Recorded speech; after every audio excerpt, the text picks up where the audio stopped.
The Environmental Protection Agency has identified wastewater treatment plants as among the main sources of microplastics in our waters.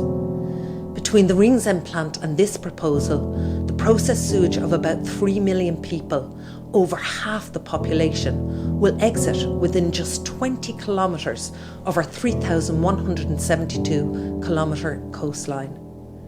This disproportion is hugely unjust to the people of Dublin, and this concentration, minimising dispersal of whatever may be in the effluent, is short-sighted, reckless and irresponsible. In addition, failures such as the well-documented recent one at Ringsend will devastate a vital and fragile marine ecosystem. The water, or the treated, so-called treated water, is right in the middle of what we would regard as being a seeding ground for whelks. All the juvenile whelks are all in that area. If they start dumping that much fresh water into it, basically, that's where it's going to be, with all sorts of chemicals in it, it's going to destroy it. It has to impact the ecosystem there. It has to impact the wildlife, the fish life, the sea life, and then porpoises. Any wildlife that's in the water is going to absorb this, and that'll have its knock-on effect between seals, porpoises, and obviously it'll get into the bird colony because the fishes will be eating it. There's gannets, puffins, guillemots, gulls, herring gulls, all kinds. It's a huge amount of life, and it's very unique to Dublin. There's nowhere else. They're not even here along the cliffs, or even up at the south side of Howth. Ireland's Eye in particular, for some reason, is different from the bird life that's even in Lamb Bay. So that there is a one unique spot. There's tons of life there. Even if you've never seen a fish, there's all these little supposed creepy crawlies. They're all alive there. They're all part of the ecosystem. And we're all connected, obviously. So what's going to happen to them? They're pumping this out. We don't know what's happening with Brexit. If we lose the east part of the Irish Sea, we're going to have to rely more on this part of the Irish Sea to catch our prawns and our fish. Well, basically, if we're going to be restricted and there is limits and all the rest, well, you'd want to be looking after your patch of water, wouldn't you? And keep it as clean as possible. You know, rather than dumping your waste into it. You know, so it's like pissing in your own backyard. And I don't know. You want to be looking after what little you have. Because if the Brexit does come in, it's literally going to have it, or more. Actually, more. Have you ever seen that thing of it? It's more than a half. So you need to be looking after your water.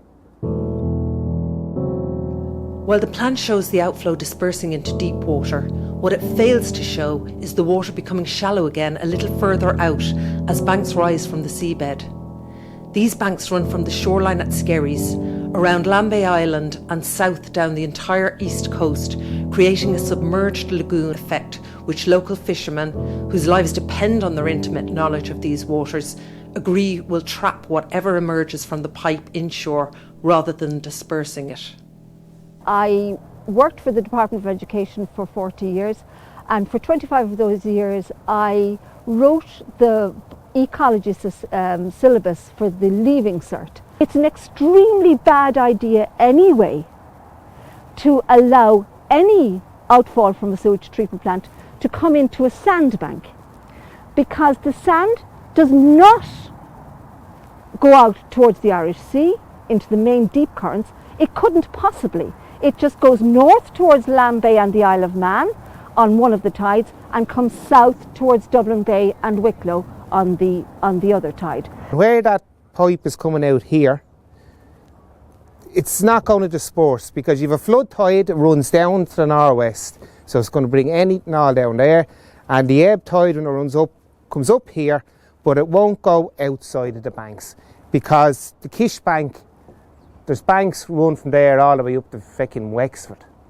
and all inside is different ground than outside. So basically you're locking all, whatever comes out of that pipe, whatever comes out of it, is not going to go very far. It's going to stay there. And all that ground is nice, soft, muddy ground, silty ground, and it's going to... The tide basically circles around in there, and there's no strong tide there. Maybe two knots is the most you get down there, you know? But up here, Just to south of Howth, it'll be 5-6 knots. I don't understand that point.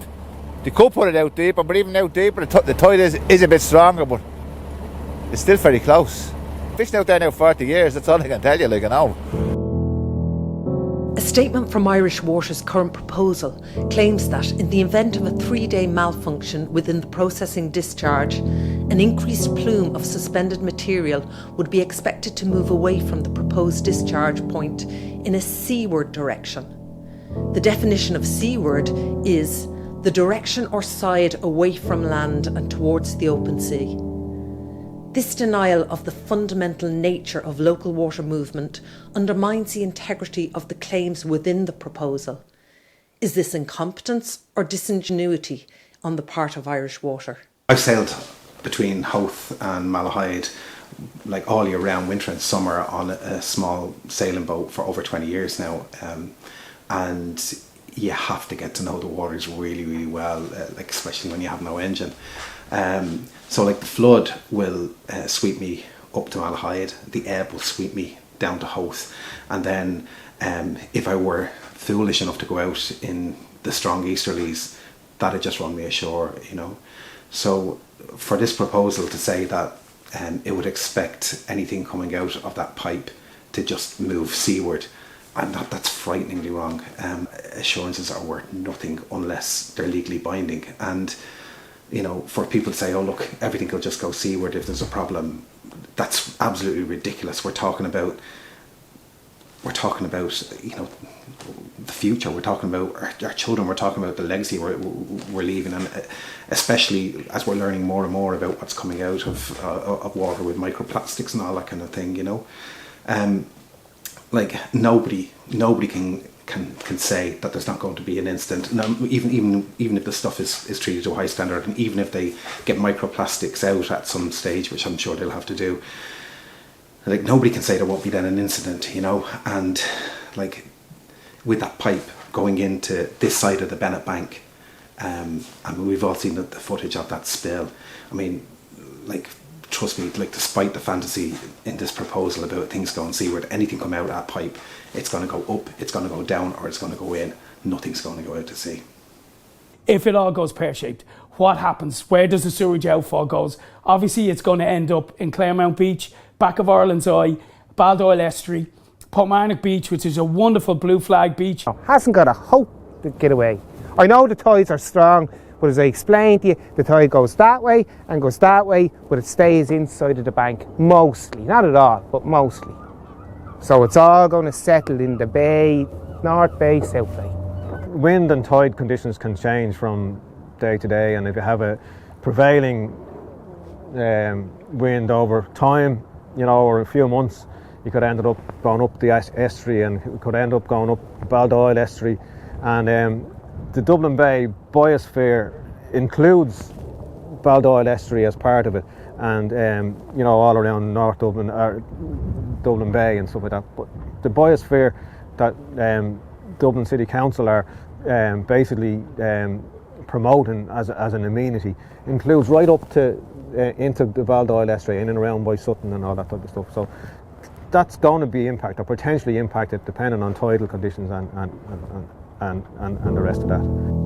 The beast from the East Storm is in line with the predicted effects of global warming. These will be more common. According to the World Economic Forum's Global Risk Report, extreme weather is the #1 risk in terms of likelihood and the #2 in terms of impact. The beast is to be expected, and we have reason to fear. According to the EPA, climate change impacts are projected to increase in the coming decades and during the rest of this century, with more intense storms. Any fisherman on the east coast of Ireland dreads, or the easterlies, especially the northeasterly winds, and just do a little sketch here, is basically that when they come in, they tend to come in for about a month, because it's something that's persistent, and they, you know, when they've got such a run all the way down the Irish Sea, from the west coast of Scotland and down past the Isle of Man, they'll bring a large body of water with it through the winds and the tides, and that's already is the issue why Howth Harbour silted up. The few bad winters we're at getting, Like they were unprecedented, which we're going to get more of them in the future with climate change and all the rest. That whole literally area of seabed literally lifted up and went that way. And it's taken nearly a year for it to come back to its normal self. It's like a ploughed field, and it's only coming back to its own now. And that's weather related. So what happens to all the stuff that's going into it?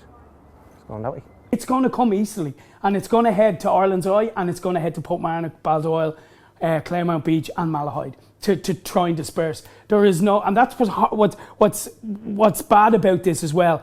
They didn't give the option of going another couple of miles out where it might have been taken away.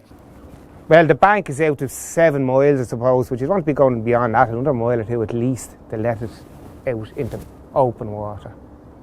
It would, well, put it this way, I reckon it would do less damage than there, because it's so shallow. So just, what's there, 6 or 7 fathom of water? That's all. Maybe between 6 to 10 fathom of water, which is very shallow water. The development of this area as a marine resource on the doorstep of the capital city has seen massive investment of time, money and resources, the result of which has been a blossoming of both on-water and in-water SMEs. Aside from any actual impact on the marine ecosystem, the negative perception of treated sewage water emptying into the waters here stands to have a devastating effect on the local economy. We're trying to develop Howth in the whole East Coast, and we have the Wild Atlantic Way, the historic East. We're looking to add value again to all of our small businesses, whether it be kayaking or scuba diving, paddle boarding, again, all of these, and there's much more newer tourist adventure on the sea, businesses that are popping up around Howth in the East Coast.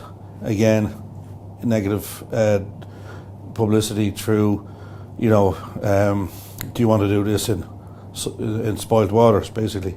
This will affect my business to no end. Nobody is going to come to me and go dive in the back of Ireland's Eye anymore once this pipe has been installed and is in full use. Now people are going to look at it and go, well, hold on a second. We have a discharge pipe a mile and a half off the coast. Maybe we'll go to some other beach instead. It's not just a concern for the environment, although I would have a significant concern to the environment, as everyone does nowadays. But if it's going to affect your business, well then you're right to have a say on it. All the shellfish, well, 90% of it landed here in Howth, go to factories all around the coast, and it's processed and it's all sent abroad. It goes to France, China, all over the world. We have the best shellfish on the east coast of Ireland, and they're looking at destroying it. Howth just got good news last week that we're going to have the harbour dredged after 35 years. But in the last 5 or 6 years, a lot of local businesses, community groups have come together, like the Yacht Club and Howth Tourism, and as I say, the business have come together to get the money that was badly needed because it was left so long to dredge the harbour.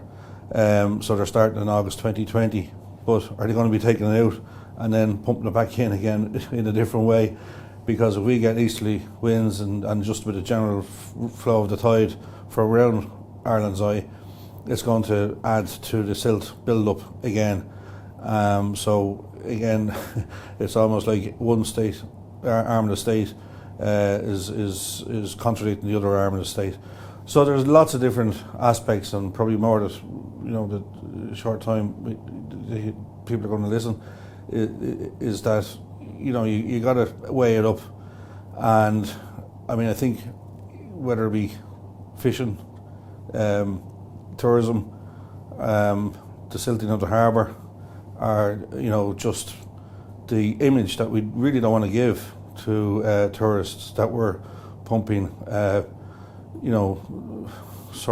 sewage within one or 2 miles of parts, the most beautiful part of the coast. In summary, 1. Tertiary treatment does not negate threat from microplastics and system failures. Over half the nation's effluent, concentrated in less than 20 kilometres of our 3,172 kilometre coastline, is disproportionate and irresponsible.